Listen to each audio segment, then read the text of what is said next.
आत्माओं, सर्वज्ञ के ज्ञान में जो झलका, अरहंतों ने जिसे बताया और निर्गंत भगवंतों ने जिसे अपनी लेखनी से निबंधित किया, ऐसे सत्यार्थ का बोध कराने वाली माँ बागीश्वरी, जिन भारती सदा जयवंत हो बीतराग श्रवण संस्कृति। ज्ञानियों, अरहंत परमेश्वर तीर्थंकर जिनेश्वर ने हमें वो दिव्य दृष्टि प्रदान की जिससे वस्तु के स्वरूप को हम जान सकें। क्या है उपादेय, क्या है हे, यह जान सकें। ज्ञानियों, 6 द्रव्यों में से एकमात्र जीव द्रव्य ही ऐसा है जो सुख दुख को करता है और भोगता है। शेष द्रव्य अचेतन है।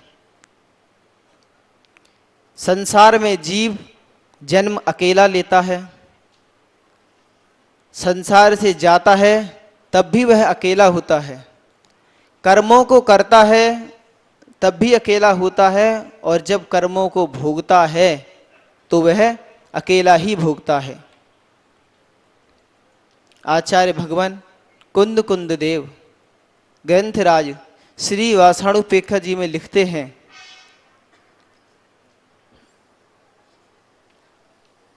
इक्को करेदि पूर्णम धम्ममित्य पत्त दाणेण मणुबदे वेशु जीवो तत्सफलम भुंजते जीवो। अर्थात संसार में जीव धर्म के निमित्त से, सत्पात्रों के निमित्त से पुण्य को एकत्रित करता है और उस पुण्य के फलस्वरूप मनुष्य आदि देवगतियों में जन्म लेकर भ्रमण करता हुआ वह अकेला ही रहता है। संसार के प्राणी वैभव के अधिकारी बन सकते हैं, परंतु किसी जीव के पुण्य पाप के अधिकारी नहीं बन सकते। ध्यान से सुनना ज्ञानियों, इस संसार में आपकी संपत्ति का हरण पर व्यक्ति कर सकता है, आपकी विभूति का हरण पर व्यक्ति कर सकता है, लेकिन आपके पुण्य पाप का हरण कोई नहीं कर सकता। वह आपके साथ ही रहेंगे।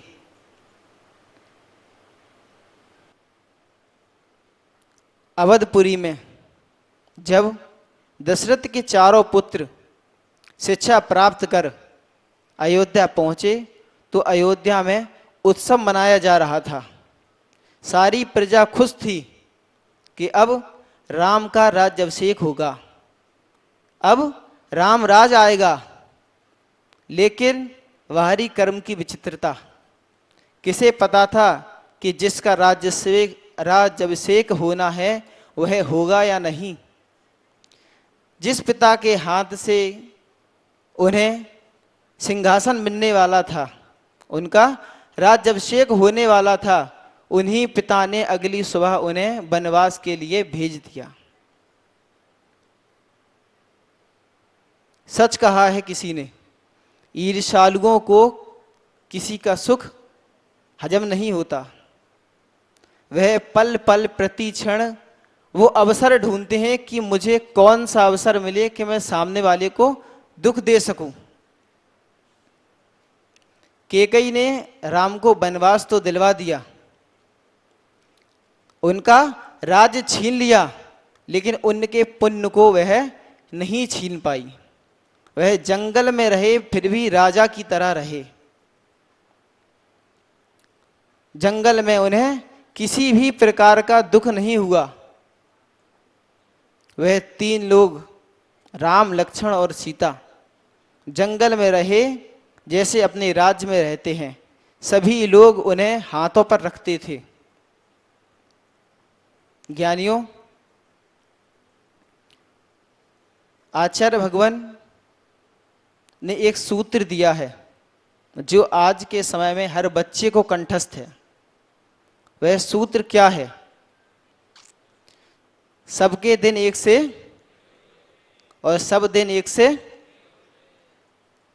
यह सूत्र आचार्य श्री ने क्यों दिया? कि जिससे कोई भी व्यक्ति अहंकार में ना डूबे। क्योंकि एक घड़ी देखी है आपने, उसका कांटा कभी 12 पे होता है तो कभी 6 पर भी आता है। सबके दिन एक से।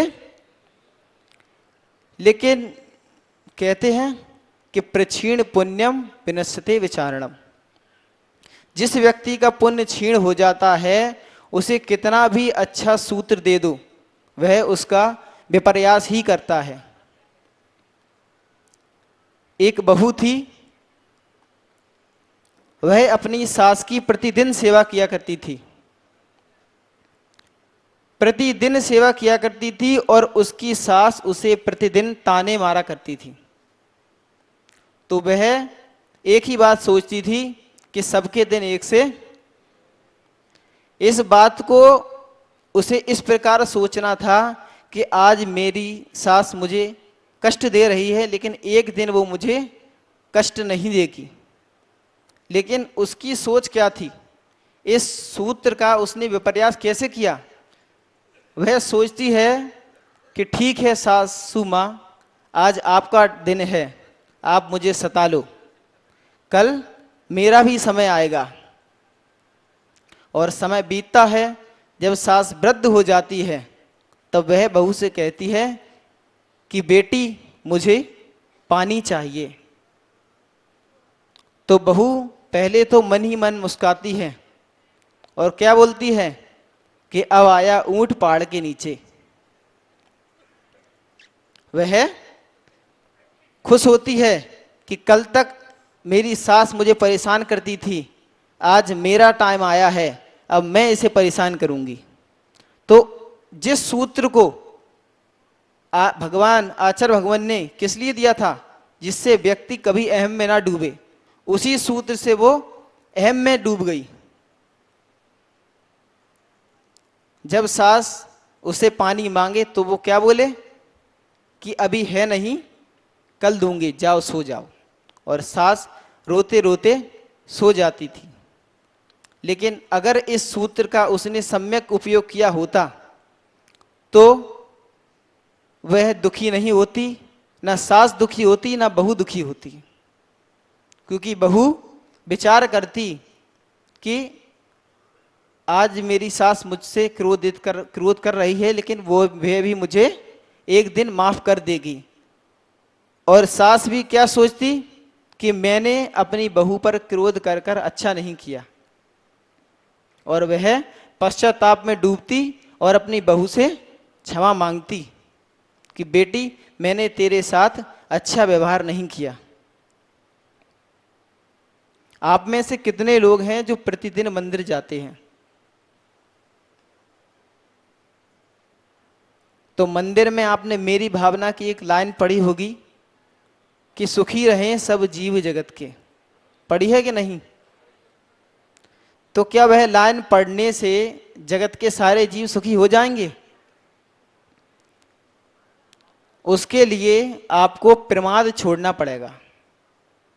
क्या छोड़ना पड़ेगा? अज्ञ प्राणी सुबह उठता है और कहाँ जाता है? सैर पे, गार्डन में घूमने के लिए, और घास पे वह चलता है। क्या उसे नहीं मालूम कि वह एक इंद्रिय जीव है घास? क्या उसे कष्ट नहीं होता? क्या आपके ऊपर अगर कोई गाड़ी चढ़ा दी जाए तो आपको दर्द होगा या नहीं? लेकिन बस आंखों की ज्योति बढ़ जाए, इसके लिए वह यह भी नहीं सोचता कि उन जीवों को कितना कष्ट होगा। और शाम को मंदिर में जाकर क्या पढ़ता है? सुखी रहें सब जीव जगत के। माताओं, आपने पूर्व भव में मायाचारी की तो आपको इस भव में नारी बनना पड़ गया। लेकिन अभी भी आपके पास समय है, मायाचारी ना करें। जब घर में सामग्री खत्म हो जाती है तो आप अपने सासू के बेटे से क्या बोलती हैं? 10 दिन पहले ही बोलती हैं कि सामग्री खत्म हो गई, और वो बेचारा आपको लाकर दे देता है। लेकिन आपने कभी ध्यान दिया कि उसमें जो सामग्री पहले से रखी थी उसमें कितनी इल्लियां पटे हो गए। आप क्या कहती हैं अपने बेटे से कि जा बेटा ऊपर धूप में डाल दे, शाम को मैं उठा लूंगी, और वो डाल देता है। जब आप शाम को उठाने जाती हैं तो क्या देखती हो कि कितने सारे जीव, मात्र आप 4 लोगों के पेट के पीछे न जाने कितने जीवों को धूप में झुलसना पड़ गया, कितने जीव मर गए, उसका पाप किसको मिलेगा? और शाम को वही फिर से सुखी रहे सब जीव जगत के। तो क्या बोलने से सारे जीव सुखी हो जाएंगे? उसके लिए आपको प्रमाद छोड़ना पड़ेगा, जीवों के प्रति दया भाव रखने पड़ेंगे, तभी वह जीव सुखी होंगे। एक प्रश्न है मेरा आपसे, सभी श्रावक श्राविकाओं से। इस मंडप में जितने भी लोग बैठे हैं और जितने भी सुन रहे हैं, उनमें से कितने लोग हैं जो डरपोक हैं? वह हाथ उठाएं।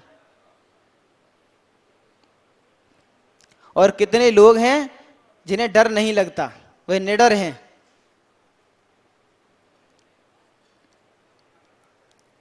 तो जितने निडर हैं, आप क्या हैं, डरपोक या निडर? क्योंकि कल्याण होगा तो उन्हीं का होगा जो डरपोक हैं। निडर व्यक्ति का कभी कल्याण नहीं हो सकता, समझे?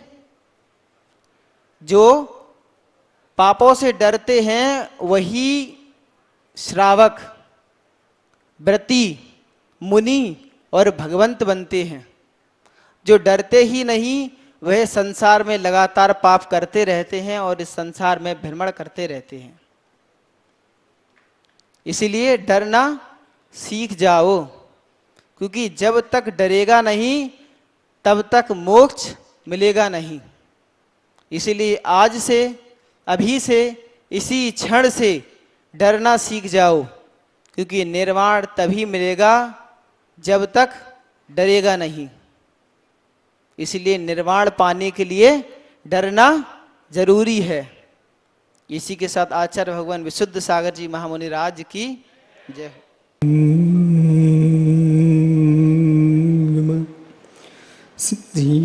सिद्धिभ्यः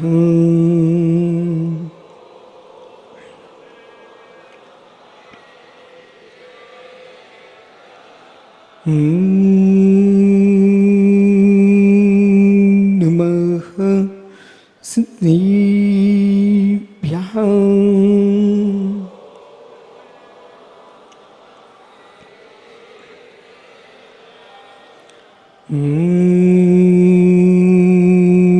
नमः सिद्धिभ्यः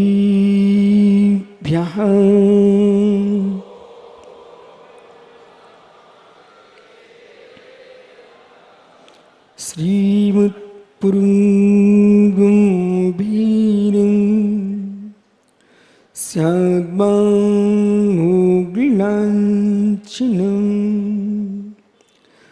धिया त्रिलोकिनां तस्य साशिनं जिनसाशिनं साशिनं जिनसाशिनं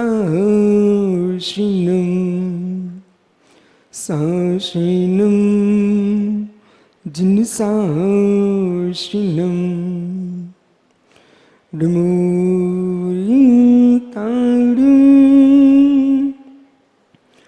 डमो सिद्धाडुं नमो आर्याडुं डमो सायाडुं डमो लोय सोसाहुडुं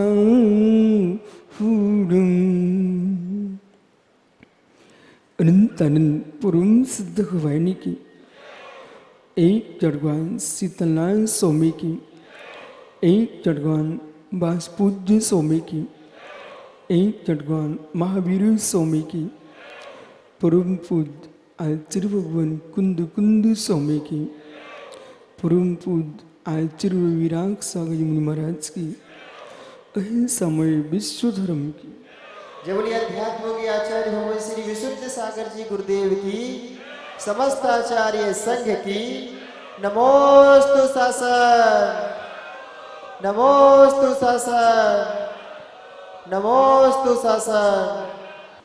अंतिम तीर्थेश और दुबाई स्वामी के शासन में हम शहीद रहते हैं। तीर्थंकर जिनेन्द्र की पीयूष देशना जिनेन्द्रवाड़ी मनुष्यों जगत कल्याणी है। ये सर्वज्ञ शासन नमोस्तु शासन जयवंत हो, जयवंत वीतराग श्रवण संस्कृति भगवत अर्हत तीर्थंकर जिनेश्वर परम देवादेव परमेश्वर देव ने वस्तु स्वभाव का विशद व्याख्यान किया है। तो ये जीव जगती पर आकर के संसार शरीर भोगों का आनंद लेता हुआ जब थकने लगता है तो आकिंचन की ओर दौड़ता है।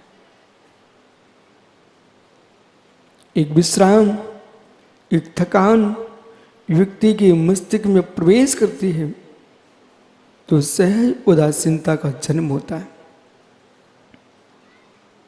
उत्साह में ब्रह्म की प्राप्ति नहीं होती। जब तक संसार से अनुत्साह नहीं होगा, उस स्वयं के प्रति उत्साह नहीं होगा, तब तक जीव मोक्ष मार्ग की ओर गमन नहीं करता। उत्साह अनुत्साह दो शक्तियां एक साथ होना चाहिए। उत्साह अनुत्साह दो शक्तियां एक साथ आना चाहिए। विषयों से अनुत्साह, संयम में उत्साह, कामनाओं में अनुत्साह, वासना में अनुत्साह, साधना में उत्साह। जब दो शक्तियां सामने खड़ी होती हैं और व्यक्ति का निर्णय स्वयं के ऊपर आधारित होता है। संपूर्ण मोक्ष मार्ग उत्साहित करने का नहीं, बहुत संभल के समझना। मोक्ष मार्ग उत्साहित करने का नहीं है, मोक्ष मार्ग उत्साहित होने का है। उत्साहित करना मतलब कि जलेबी के अंदर चाशनी भरना है। उत्साहित करना जलेबी के अंदर चाशनी भरना है। वो पर के द्वारा मीठी है। उत्साहित होना एक गन्ने का रस स्वयं गन्ने के अंदर है। गन्ने के रस को कोई बाहर से नहीं भरता। गन्ने के अंदर स्वयं योग्यता का संचार होता है और स्वयं की योग्यता के माध्यम से वह अपने आप में मधुर रस से पूर्ण होता है। ज्ञानियों, कभी वह अपने आप में फीका नहीं होगा, मीठा ही मीठा होगा। लेकिन जलेबी की चाशनी यदि बाहर निकल गई तो फीकी की फीकी है। ऐसे ही संयम के मार्ग पर, मोक्ष के मार्ग पर जब तक गुरु का हाथ है, जब तक सम्मान तुम्हारे साथ है, जब तक लोगों का यश तुम्हारे हाथ है, तब तक तुम प्रफुल्लित होकर के मोक्ष मार्ग में लगे हो। मित्र, ये प्रसन्नता की बात समझना चाहिए। मोक्ष मार्ग उत्साहित करने का नहीं है। आपको सबको उल्टा लगेगा, लेकिन कुछ क्षण बाद सीधा लगेगा।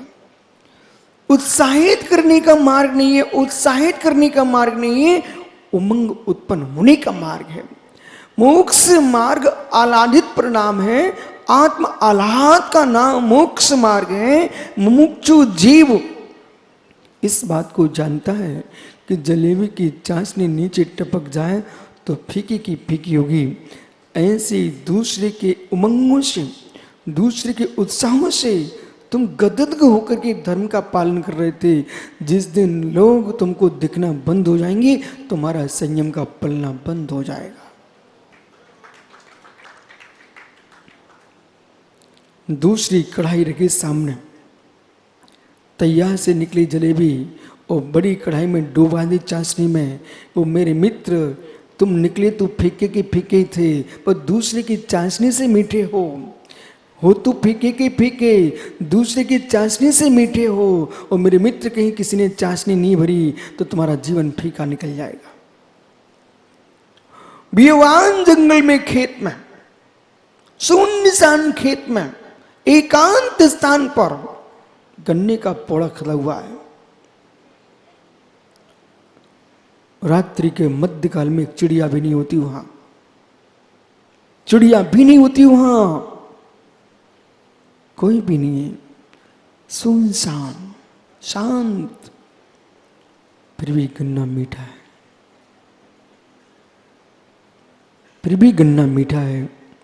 किसी की इंतजारी नहीं कर रहा है, कोई आए मेरे अंदर रस पूरित करके चला जाए। गन्ने को कोई इच्छा नहीं है, क्योंकि उसके अंदर से शम रस उत्पन्न हुआ है। ऐसे बालकों जिनके भीतर से बैराग का रस उत्पन्न होता है, उनके संयम निर्दोष पलते हैं। किसी के लिए संयमी नहीं बनते, दूसरे के लिए संयम धारण नहीं किया गया है। गन्ने की सुशक्ति, सुपादान की योग्यता है, सो उपादान की योग्यता है। गन्ने का रस स्वाधीन है, जलेबी का मिठास पराधीन है। सुनो ध्यान से, जलेबी का रस पराधीन है, गन्ने का रस स्वाधीन है। स्वाधीनो विनाशो कुशील संसज्ञ श्री भगवंत कुंद कुंद देव भगवान सिमंदर स्वामी के दिव्य धुनी से प्रकट किए, जिन्होंने समय सा जैसे 84 पाउर ग्रंथ, बे योगीश्वर योगीश्वर योगीश्वर मां योगीश्वर दिगंबराचार कुंद कुंद भगवंत श्री शमी सारजी में लिख रहे हैं, साधिणो ही विनाशो कुशील संसज्ञेण, साधिणो ही विनाशो कुशील संसज्ञेण। स्वाधीनता का विनाश होता है कुशील के संसर्ग से। सुख से जीने वाला जीव, आनंद में जीने वाला जीव कैसे पराधीन होता है? जंगल में पत्तियों को तोड़ के खाने वाला, स्वच्छ सरताओं का, सरोवरों का, झरनों का पानी पीने वाला जीव जब कुशील भाव से आच्छादित होता है, तो मित्र कागज की हथनी के लिए दौड़ता है और गड्ढे में गिर करके पराधीन हो जाता है। हाथी को पकड़ने वाले लोग एक विशाल गड्ढा करते हैं, उस पर घास फूस आच्छादित कर दिए और कागज की हथनी खड़ी कर दिए। मन से उन्मत्त हुआ हाथी दौड़ के आता है और जैसे ही दौड़ के आता है, समझता कि हथनी खड़ी हुई है और गड्ढे में धड़ाम से गिर जाता है। कई दिन तक भूखा प्यासा रखा जाता है और अंकुश के बल पर एक क्षण की इच्छा ने जीवन भर को बंधन में डाल दिया।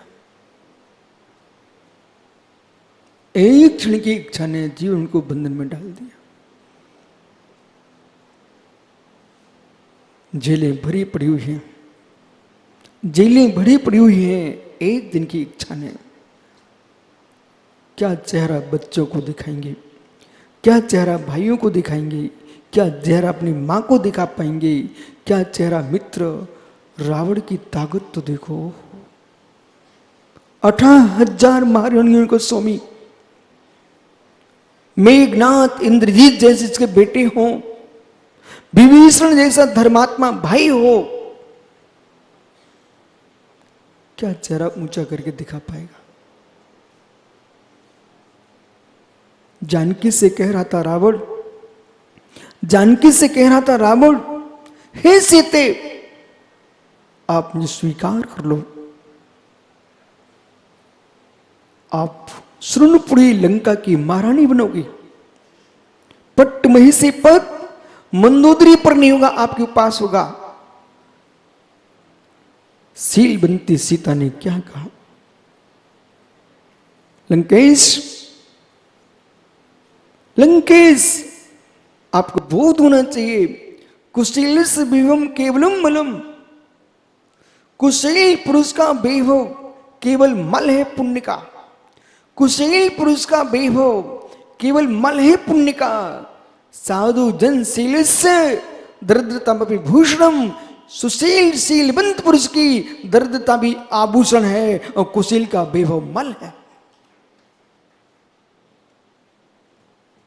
रावण की क्षमता देखो, सिर कैसे ऊंचे किया उसने, सिर कैसे किया ऊंचा उसने। संसार में कोई गरीब नहीं है, कोई दरिद्री नहीं है, लोक में सर्वाधिक कोई पीड़ित दरिद्री है, अपनी इच्छाओं का व्यक्ति है। इच्छाएं सबको चेहरे फीके कर देती हैं। साधिनो ही विनाशो, स्वाधीनो ही विनाशो, स्वाधीनता का विनाश कर रहा है कुशील का संसर्ग। मित्र न्यारो उधर प्रविचार की वेदना, प्रविचार जो है वेदना का प्रतिकार है, प्रविचार है वेदना का प्रतिकार है। सुखी वे हैं जो प्रविचार शून्य है। परे प्रविचारा, चौथी अध्याय में तत्तां सूत्र में आपने 16 स्वर्गों के ऊपर के देवों की जब व्याख्या सुनी, वहां पर एक सूत्र पढ़ा था, परे प्रविचारा। 16 स्वर्ग के देव भी अब्रह्म में होते हैं। 16 स्वर्ग से ऊपर के जितने देवता हैं, सभी देवता ब्रह्म का पालन करते हैं, वो परम सुखी हैं। उन योगियों से मिलो जहां परे प्रविचारा की दृष्टि, साधनो ही विनाशो, स्वाधीनता का विनाश कर रहा है कुशील संसज्ञेड़े। मित्र निहारिए, गन्ने के रस के पास और जलेबी के पास आप हो, गन्ने के रस के पास नमन जलेबी के पास हो। बेटा जलेबी का रस भरा गया है, ये निकल जाएगा, और निकलते ही जलेबी का चेहरा देखना आप। जिस जलेबी से रस निकल चुका है उसका चेहरा देखना चाहिए जाकर के, एकदम सूखी दिखती है, एकदम सूखी दिखती है। ऐसे जिनके भीतर से ब्रह्म की शक्ति निकल चुकी है, वे युवा भी 80 वर्ष जैसे बुढ़े दिखाई देते हैं। और जिसके पास शील संयम है, वे 80 वर्ष के भी चमकते चेहरे दिखते हैं।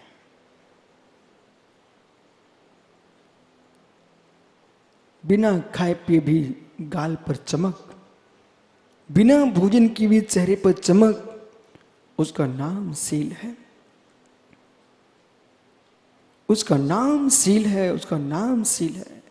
प्रज्ञा की प्रांजलता, तत्निर्णय की क्षमता, प्रज्ञा की प्रांजलता, तत्निर्णय की क्षमता, वाक्पटुता, वाक्पटुता यानी उच्च विचार, उच्च सोच, ब्रह्मांड में, विश्व में, संपूर्ण लोक में जगत के प्राणी मात्र के प्रति एकत्व भाव तभी होगा जब होगा ब्राह्मण भाव,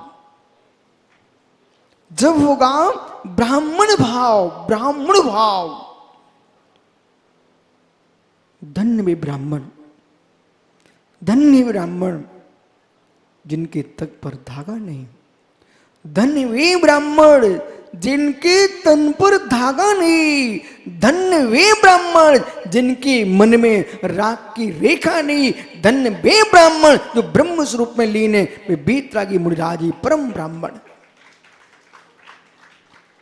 ब्रह्म स्वरूप में रमण करे उसका नाम ब्राह्मण है, ब्रह्म स्वरूप में रमण करे उसका नाम ब्राह्मण है। मित्र सीधा मांग के घूमे वे नहीं ब्राह्मण, सीधे जीवन जिए उनका नाम ब्राह्मण। समझते हो क्या आप? समझते हो ज्ञानी? त्याग धर्म को आपने समझा, कल आकिंचन में प्रवेश किया, वो आकिंचन में प्रवेश करके निकुंज बेटा एक सरोवर में नहीं, समुद्र में, विराट समुद्र है, उसमें एक जहाज जा रहा है।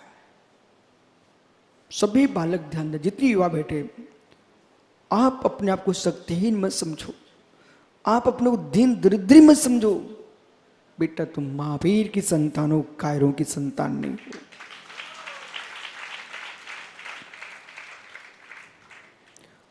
ऐसा जीवन जीना, ऐसा जीवन जीना, ऐसा जीवन जीना कि जगती पर तुम जहां चलते हो वहां देव पुष्प वृष्टि करना प्रारंभ करते, जहां लोग तीर्थ वंदना करने नदी तालाब के पास जाते हो, सरोवरों, पत्थरों पर, पहाड़ों पर घूम रहे हो, लोग तीर्थ की खोज करने जाएं, लोग तीर्थ की खोज करने जाएं, और एक ब्रह्मचारी महायोगेश्वर जहां बैठ जाए वह भूमि तीर्थ बन जाए।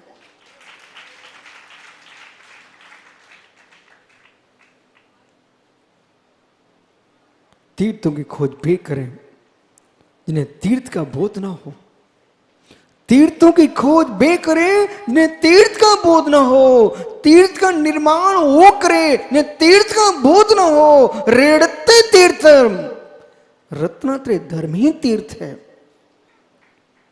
बेटा पुराने विद्वान कभी लिख के चले गए, जे गुरु चरण जहां धरे जग में तीर्थ हो, जी गुरु चरण जहां धरे जग में तीर्थ हो।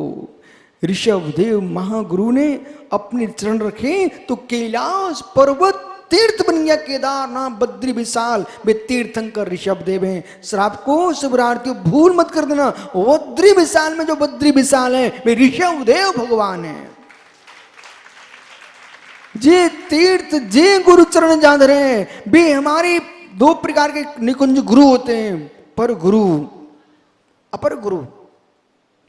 पर गुरु, अपर गुरु। तो परा गुरु, अपर गुरु, आचार्य उपाध्याय साधु ये अपर गुरु है। आचार्य उपाध्याय साधु ये अपर गुरु है, और अरहंत सिद्ध ये परा गुरु है। तीर्थंकर अरिहंत कैलाश पर्वत पर पहुंचे, उनके चरण पड़े। आज विश्व जिनको बद्री विशाल कह रहा है वे ऋषभ देव, उनके होने से अरबों खरबों करोड़ों वर्ष निकल गए। मित्र अरबों खरबों करोड़ों वर्ष निकल गए, तब भी लोग वेद पुराण भूले नहीं ऋषभ देव को, और ज्ञानी कामी कुशील पुरुष मोहल्ले के लोग भी उसको पहचानना पसंद नहीं करते। एक बे लोग हैं, लोग नाम सुनना पसंद नहीं करते।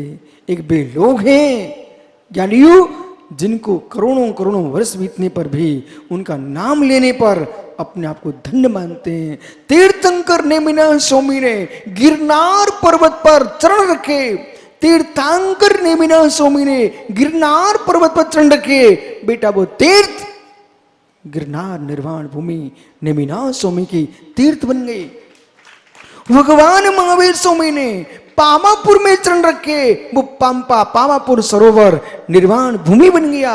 ज्ञान योग भगवान बासपुर स्वामी ने मंदारगिरी पर्वत पर चरण रखे, वो भूमि तीर्थ बन गई। मंदारगिरी पर्वत जैनियों का महान तीर्थ है। बासपुर स्वामी, ओहो बेटा तुम तो बिहार से हो, अपना अभाग्य माना करो कि दुनिया के लोग बिहार की ओर बिहार करते हैं। हम जहां जन्मे चारों तीर्थ तीर्थ तीर्थ हैं। भगवान महावीर स्वामी ने, भगवान मुनीश्वरनाथ स्वामी ने और 23 तीर्थंकरों के चरण पड़े हैं मेरे मित्र राजगिरी में, वो तीर्थ बन गए। बेभारगिरी, रतनगिरी, ओहो मित्र बेभारगिरी, रत्नगिरी, विपुलाचल पर्वत, स्वर्णगिरी, ये तीर्थ भूमि बन गई। ये निर्गंथों के चरण पड़े। एक में तीर्थंकर ने तीर्थ नहीं बनाया, पर तीर्थंकर ने चरण रखे, वो भूमि तीर्थ बनती चली गई। मिथिला में नमिनाथ स्वामी ने चरण रखे, तीर्थ बन गई। ज्ञानियों नेपाल में हमारा तीर्थ है। वैशाली में प्रभु महावीर के चरण पड़े, वो तीर्थ बन गई। कुंडलपुर में महावीर के चरण पड़े, वो तीर्थ बन गई। ज्ञानियों आपको बोध होना चाहिए, इतने मुर्दाज इतनी शरारती साधना कर रहे हैं, वो रायपुर भी अपने आप में अच्छे तीर्थ बन गया। ये नैया फाफाड़ी फाफाड़ी मित्र, ये सन्मति नगर अच्छे भूमि जहां पर विराजे भगवान महावीर स्वामी।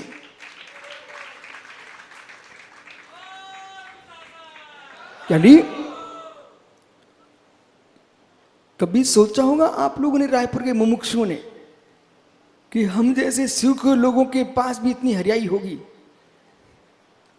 पापड़ी बाल मित्र, एक दिन तुम सोचते बोले महाराज जी हमारा रायपुर तो सूखा रहता है, सूखा। मेरे मित्र सूखे में भी हरियाई होती है, आपको मालूम होना चाहिए, योग्यता चाहिए।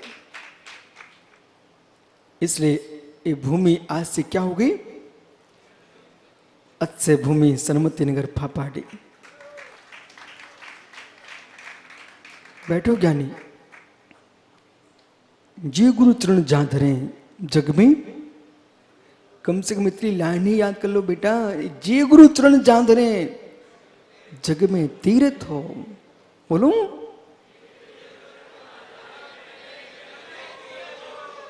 जे गुरु चरण जहां धरे जग में तीर्थ हो।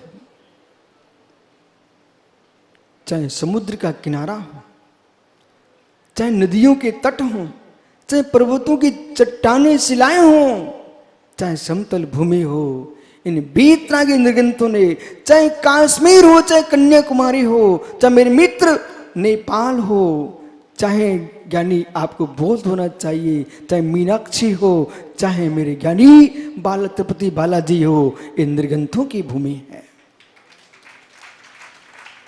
ये निर्गंथों की भूमि है। और बाबर गजा में खड़े भगवान आदिनाथ स्वामी मित्र, ये पंथों की भूमि नहीं है, ये निर्गंथों की भूमि है। और चाहे गोमटेश के बाउली स्वामी हो, ये वीतरागी श्रमणों की भूमि है। चाहे खजुराहो हो, चाहे सोनगिर हो, मित्र जे गुरु चरण जाग रहे हैं जग में तीर्थ हो। भूल मत करना बेटा, समय मिले ना, बगल में यहाँ पर एक आरंग है,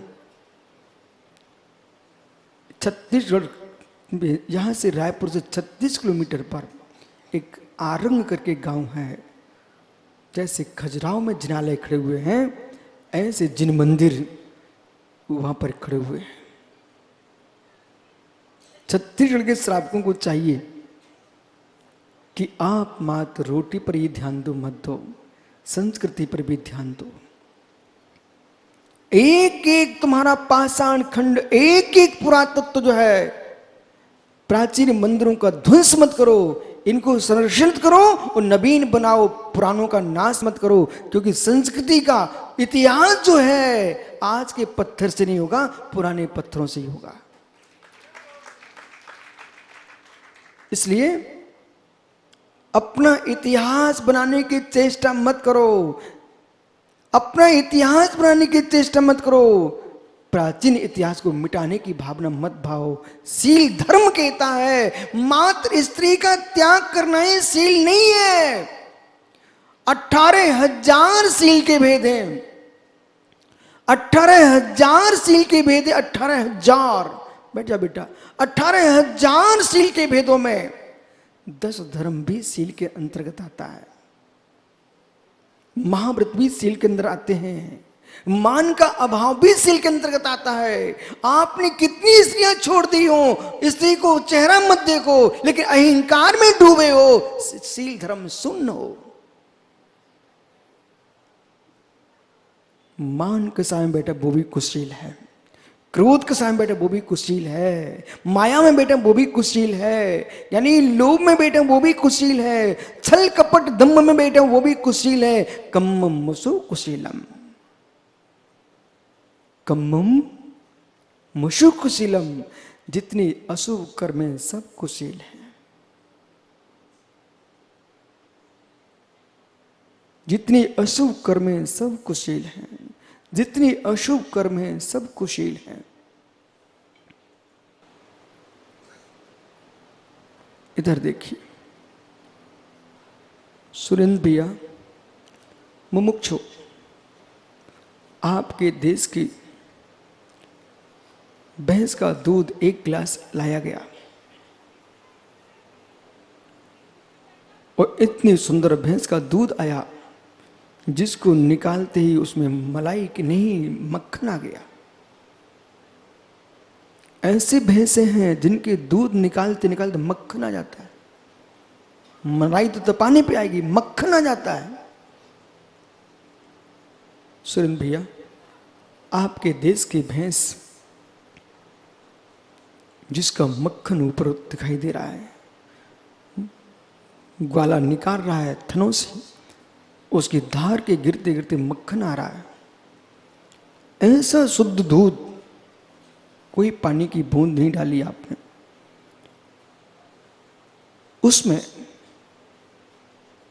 उसमें एक जहर की पुड़िया छोड़ दी जाए, पीने योग्य है ना? अच्छा जहर मत छोड़िए आप, गोबर छोड़ दीजिए, तब तो पी सकते ना। अरे जिससे गोबर निकलता उसी का तो दूध था ना, नहीं पियोगे कोई बात नहीं, गोबर मत छोड़िए। उसी भैंस के शरीर से पीप निकल रही थी, वो डाल दीजिए, अब तो पी सकते ना। नहीं पियोगे कोई बात नहीं मित्र, उस भैंस के मुख से फेन निकल रहा था, अब तो पी सकते ना। तब भी नहीं पियोगे, उसी का तो दूध है, तो कोई बात नहीं है, फेन मत डालो। उसकी नाक का मल टपक रहा था, वो घोल दिया ये भिंड के नमन भाई ने, अब तो पी सकते ना। नहीं पियोगे। महावीर पाटनी ये सब की मना करते चले जा रहे हैं। मित्र कोई बात नहीं है, आपने अपने बच्चे की नाक अपने रुमाल से पोंछ ली थी, वो बच्चे की नाक का एक कण डाल दे तो पी सकती है ना। मां तू तो ज्ञानी है, अपने बच्चे के मल को तू हाथ से पोंछ के डाल देती है, वो बिना धोए हाथ से उसमें शक्कर डालें तब तो पी सकती हो। अब क्या मालूम शिवरार्थियों, विश्वास के साथ बेटा तुम जीते हो, वो विश्वास के साथ मैं जीता हूं। नहीं तो एक मां, उसको पीठ में खुजली पड़ी, उसने बेलन लिया, खुजा लिया और उसी से फिर बेलना शुरू कर। अब क्या करोगे? विश्वास, विश्वास।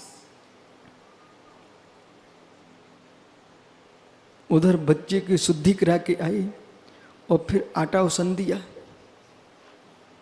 ऐसा तो आप लोग नहीं करते ना? बोले गुरुजी ऐसा पूछो कितने लोग नहीं करते। सुरेंद्र भैया, हे मित्र, तुम्हारे मेहमान तो पूज्य थे, उनकी पसीने का एक कण उस दूध में गिर जाए तब तो पी सकते ना, तभी नहीं पियोगे। अरे भाई, जहर की पुड़िया पड़ जाए तो मत पियो, मानता हूं, लेकिन आप जो ना लार का भी नहीं पीना चाहते हो मित्र, तुम मल मूत्र का भी नहीं पीना चाहते हो, आप पसीने का भी नहीं पीना चाहते हो, ऐसा क्यों करते हो आप? कुछ तो पी लो। संभल के सुनना, संभल के सुनना, सारी मुस्कुराहटें भग जाएंगी अभी 2 मिनट में। ओहो ज्ञानी सुरेंद्र भाई,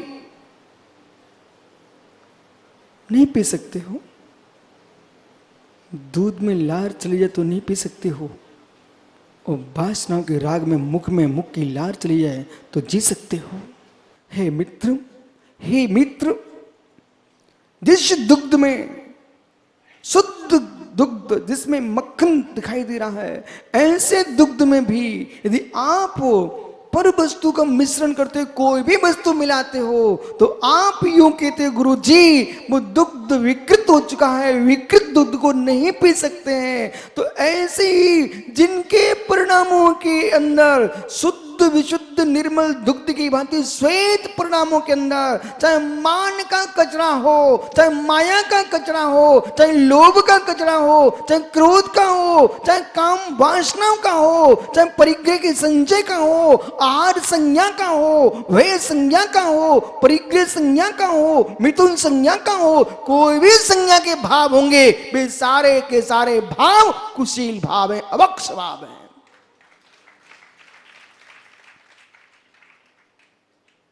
जैसे दूध नहीं पिया जा सकता,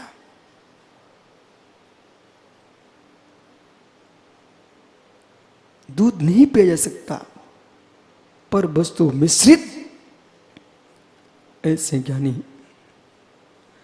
ज्ञानी पर भावों से मिश्रित प्राणी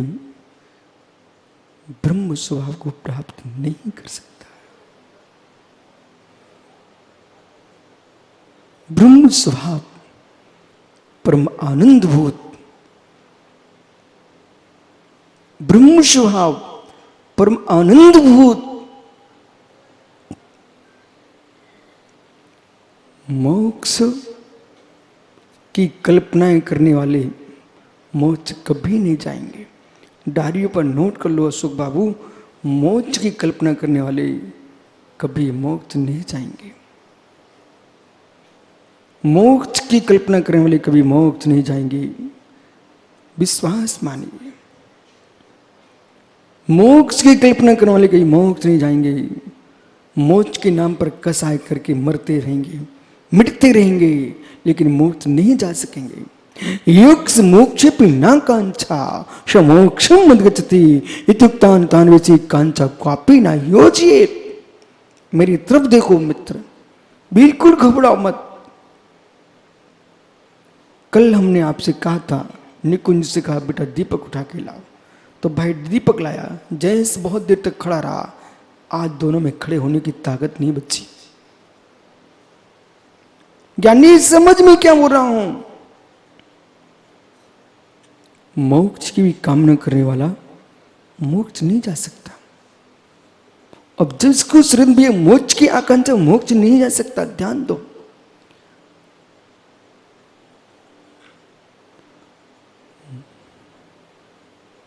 मित्र, आज तुम्हारी इच्छा हो जाए कि मुझे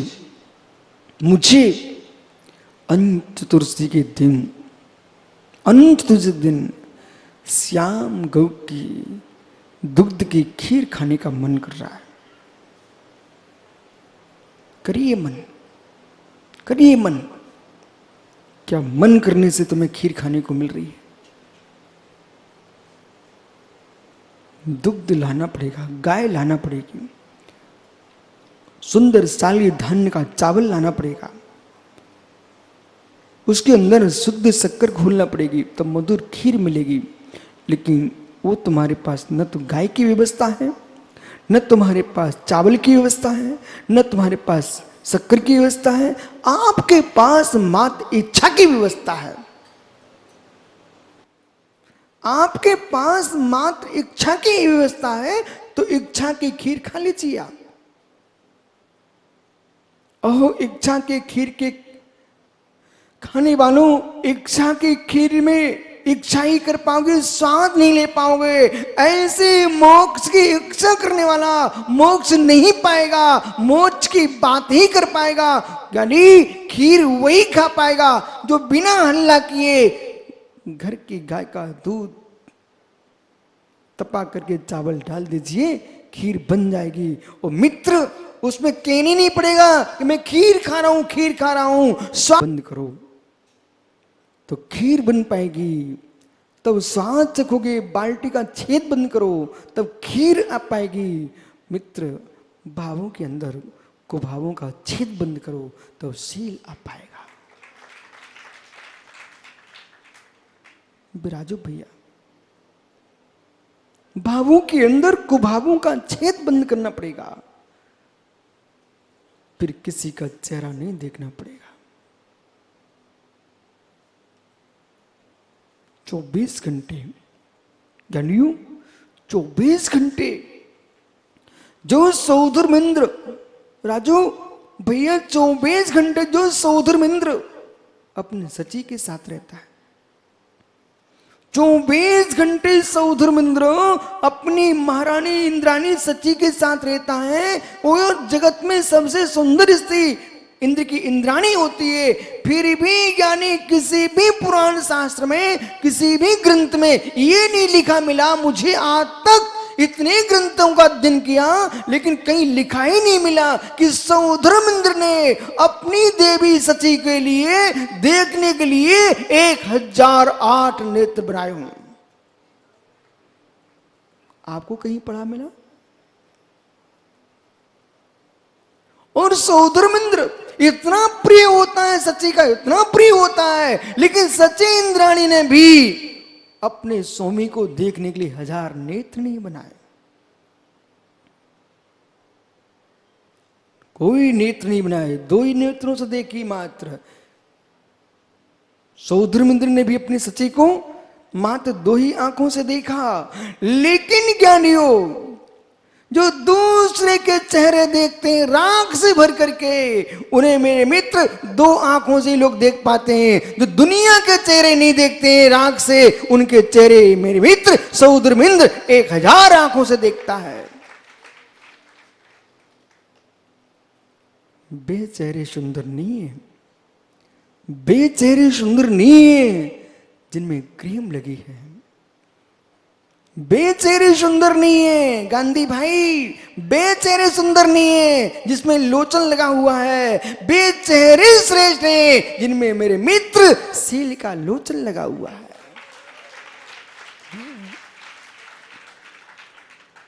जयवंतो विश्वलोचन,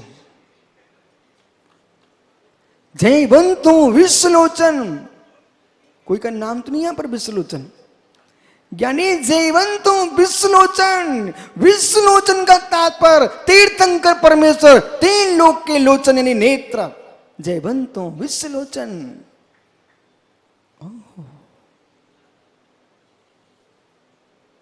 इसलिए क्या एक आंख बंद करके फूटी आंख से दूसरे के चेहरे देखते हो? मेरे दोनों नेत्रों से तुम जिनवर के चेहरे देखो जो कि तुमको 1000 नेत्र को देने वाले।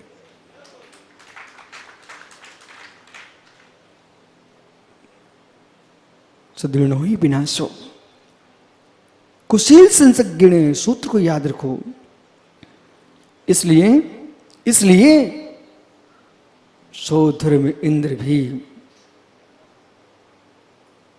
सौधर्म सभा को देख के तो मुस्कुराता है, अपनी देवांगनाओं को देख के मुस्कुराता है, पर प्रसन्न नहीं हो पाता। वासनाओं के चेहरे हंसी दे सकते हैं पर प्रसन्नता नहीं देते। वासनाओं के चेहरे हंसी देते हैं पर प्रसन्नता नहीं देते हैं। साधना के चेहरे पर हंसी नहीं होती, आह्लाद होता है। आह्लाद चाहिए तो मित्र हंसी नहीं, मुस्कुराहट नहीं, आह्लाद चाहिए।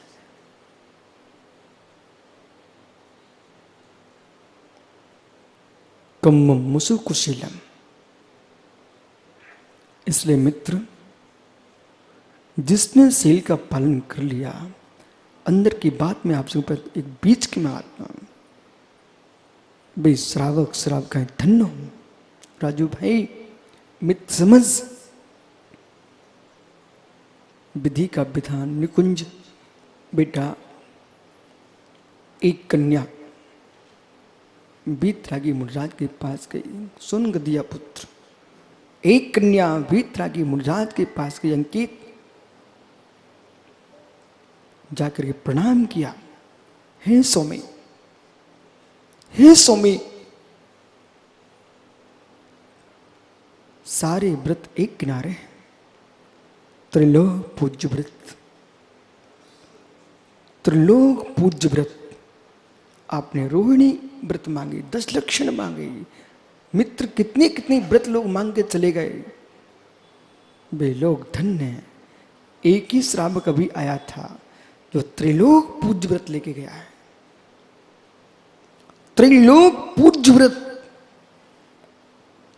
गंगपाल जी, अब तो विचार कर ही लेना चाहिए, अब त्रिलोक पूज्य व्रत लूंगा।